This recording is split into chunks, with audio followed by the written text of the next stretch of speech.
오늘 개최된 25회차 민생토론회 주제는 미조직, 특고, 프리랜서 등 노동약자에 대한 체계적인 지원과 노동의 가치가 존중받는 일터 만들기였습니다. 노동약자 보호를 위해 어떤 정책들을 추진할 계획인지 이정식 고용노동부 장관을 모시고 자세한 이야기 들어보겠습니다. 어서 오세요. 예, 안녕하십니까. 예, 정부가 출범한 지 2년이 됐습니다. 지난해 노동개혁 원년을 선언하신 바 있는데요. 어떻게 경과는 어떻습니까? 예, 우리 윤석열 정부에서 3대 개혁을 추진한 건 잘 아시죠? 노동, 교육, 연금. 그런데 우리 앵커께서는 우리 노동개혁 5점 만점 몇 점이나 주실 것 같아요? 아직은 진행 중인 단계니까 예, 제가 진행 중이라 그러는데 작년 연말에 그 5점 만점에 3.9, 한 B+ 정도 줬어요. 예.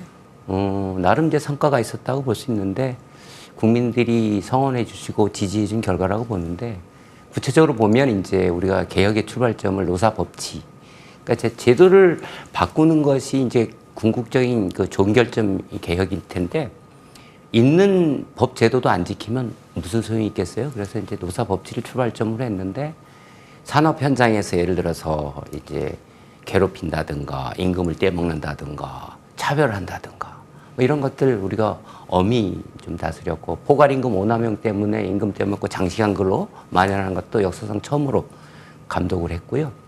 그 다음에 이제 그 노동조합에서도 뭐 채용을 강요한다든가 고용을 세습한다든가 뭐 이런 것들 다 시정했고 제도적으로는 이제 노동조합의 투명한 운영, 조합원과 국민의 알 권리 보장을 위해서 이제 회계 공시제도를 이제 저희들이 도입을 해서 91.3% 첫 해, 그리고 금년에는 뭐 89.4%가 그 호응을 했고 참여를 했습니다. 예. 두 번째로 볼 수 있는 것은 이제 자발적으로 우리 이중 구조가 심각한데 산업 현장의 조선업, 자동차 등등에서 원청과 하청, 대기업과 중소기업이 협력해서 안전이라든가 훈련이라든가 복지 수준의 격차를 줄이도록 노력을 했어요. 그래가지고 조선업 같은 경우에는 뭐 임금도 협력업체가 7.5%나 오르고 떠났던 사람들도 한 13,000명 늘어났습니다.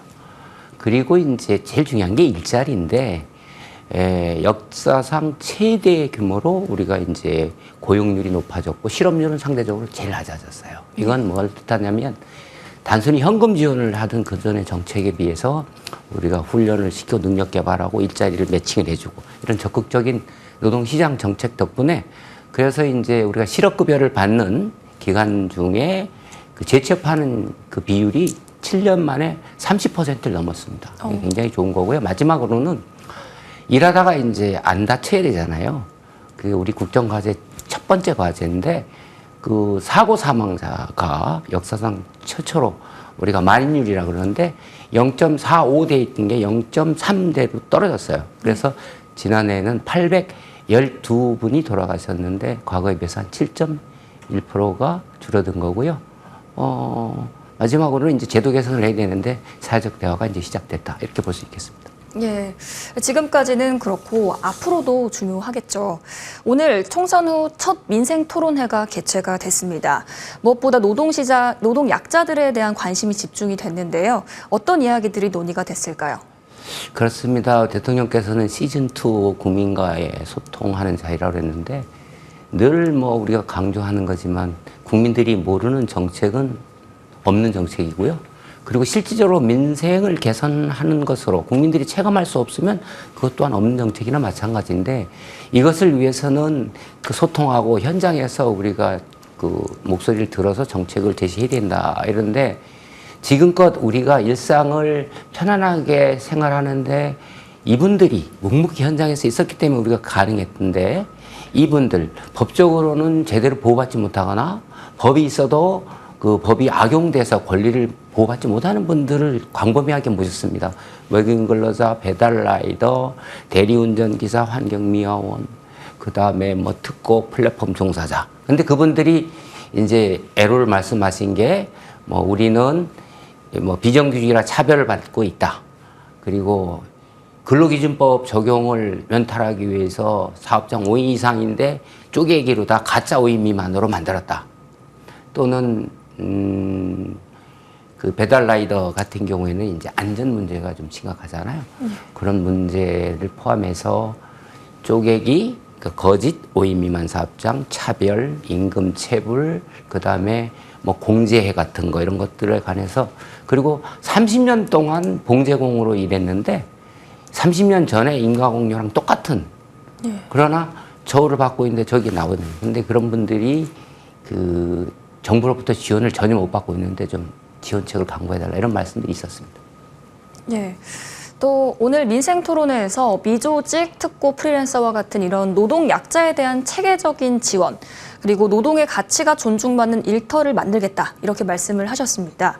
어떻게 추진을 해 나갈 계획인지 궁금합니다. 예, 약자 보호는 국가의 가장 큰 책무고 그리고 노동의 가치가 존중 제대로 받을 때 지속 가능한 사회가 된다라고 저희들은 생각을 하고 있습니다. 그래서 대통령께서 오늘 강조하신 바가 체계적으로 이 노동약자를 지원하고 보호할 수 있는 법률을 빨리 만들어서 만들 수 있도록 준비를 해라. 거기서 뭘 하겠느냐. 그분들은 지금 현재 근로기준법이라든가 노동법으로부터 보호를 받고 있지 못하거든요. 그래서 그 법률에서는 이분들이 뭐 질병이라든가 부상이라든가 뭐 여러 가지 큰 돈이 필요할 때 도움을 받을 수 있는 공제를 설립할 수 있는 걸 지원한다 할지, 그죠? 그 다음에 이제 납품 단가라, 그러니까 수수료 같은 거 후려치기라든가 과다하게 책정된 그런 것들로 인한 분쟁이 있습니다. 그러면 이제 우리가 표준 계약서를 개발해서 보급한다 할지 아니면 분쟁이 발생했을 때 이분들을 저렴하게 신속하게 도와줄 수 있는 이런 분쟁 협의 기구를 설치한다 할지 아니면 이런 모든 것들을 재정적으로 지원할 수 있는 법적 근거를 만든다 할지 이런 것들을 종합적으로 체계적으로 만들어서 법을 만들도록 지시를 하셨고요.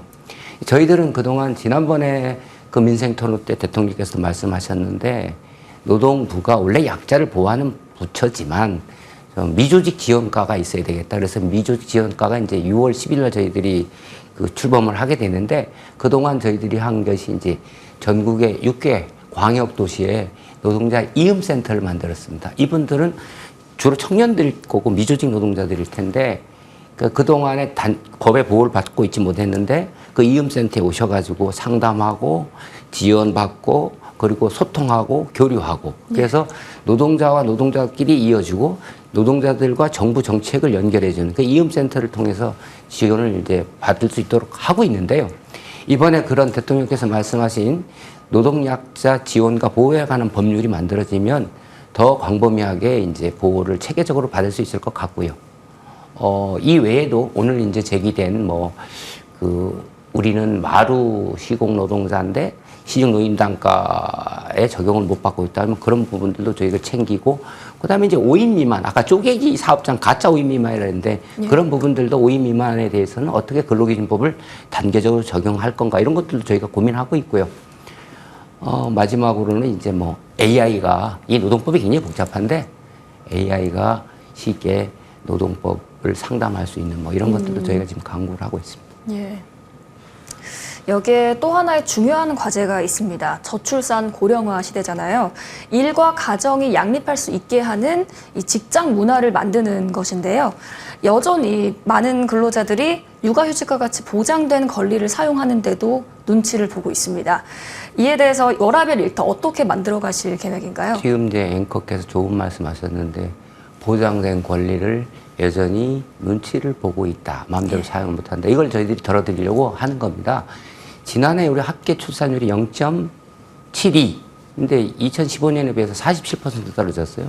세계적으로 우리나라가 지속 가능하지 않다고 다 우려를 하고 있지 않습니까? 그래서 누구나 당연한 권리인 일과 육아를 양립할 수 있는 그런 문화, 그런 제도, 그런 여건을 만들어 가는데 한마디로 표현하면 원할 때 눈치 보지 않고 유연하게 편하게 사용할 수 있도록 하겠다. 그래서 세 가지 측면에서 정책을 추진합니다. 하나는 제도 개선, 또 하나는 그 제도 개선을 한 것이 제대로 작동되게 여건을 조성하고 마지막은 이게 그 당연한 권리로 눈치 안 보게 하려면 문화로 뿌리를 박아야 됩니다. 네. 세 가지 측면이 있는데 첫째 제도 개선은 뭘까요?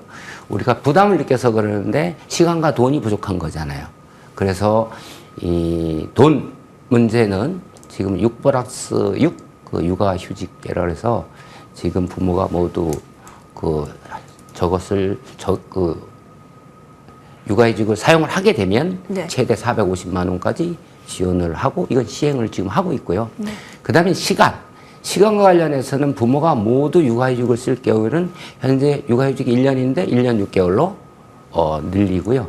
그다음에 제일 중요한 게 경력 단절 없이 우리가 육아가 병행되려면 이 노동 시간을 줄여주는 겁니다. 그래서 육아기의 근로 시간을 줄여주는데 그 대상을 지금 초등학교 2학년에서 6학년까지 그리고 기간도 24개월에서 36개월까지 늘려줍니다. 이게 이제 제도 개선에 관한 것이고요. 네. 그다음에 여건은 우리가 이제 일하러 육아휴직을 갔는데 내 일을 해줄 사람이 있어야 되잖아요. 그래서 대체 근무를 할 수 있는 사람을 지원을 해주고, 그 다음에 시간을 줄였을 때 내 일을 대체 근무는 아니지만 내 일을 대신해줄 동료가 있을 텐데 그분들을 또 지원해 주는데 금년 7월부터 시행을 하기로 돼 있습니다. 이게 이제 제도 개선이고요. 이 외에도 뭐 있는 제도지만 우리가 원격 재택근무나 시차 출퇴근 이런 것들도 유연하게 적극적으로 사용하게 해드리고, 그 다음에 저거 있죠.